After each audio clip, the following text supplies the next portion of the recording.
And I think the greatest indignity was putting it on the plinth by having a rope around her neck, which is going to be one of the key images that we see from there onwards. It was horrible. That was just awful, wasn't it? Yeah, absolutely. Now, to be fair, there is one of Margaret in Westminster, and there's also a picture of it in my downstairs bathroom, and I say hello to her several times a day. And it's a lovely one because it's got her finger wagging, which is great. She's doing that to all the MPs as they go into the House of Commons and saying, don't you misbehave or whatever. But yes, when you actually walk round London, central London, Dan, what you become aware of is there are a lot of statues, but they're mostly blokes. They're mostly from the 19th century. They're mostly soldiers. They're mostly on horses, and nobody's ever heard of them. They probably hadn't been heard of even at the time that the statue went up. There are very few statues of women. And if we are going to put up more statues of women, then I think we should start with Margaret. And it would be absolutely great to have her outside the House of Commons lecturing everybody. Kate Smurthwaite, you're a big-time feminist. Presumably, you want our first female Prime Minister, pride of place at Westminster too, right?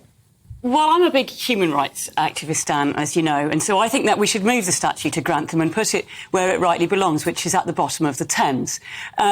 This is the woman who brought in Section 28, some of the most disgusting setbacks to the rights of gay and lesbian people around the UK. This is the person who privatised the utilities, which is exactly why we now have a cost of living crisis where energy prices are going through the roof and energy companies are private companies. They're making an absolute fortune and we're not building a nationalised energy grid. This is somebody who, you know, saw the sell-off of council housing. That means we've now got a shortage of social housing around the country. This is somebody who had ongoing attacks on our benefit system. I would love to see more statues of women around the country. I couldn't agree with Edwina more that there are way too many statues of, you know, military leaders and lots of men. And what we should do is put up statues of the brilliant women who have done brilliant things to support their fellow humans around the country. And obviously, Margaret Thatcher is not one of them. She's the exact opposite of that. Like, it does nothing for me as a woman to see a statue of somebody who, you know, despite making such progress herself, did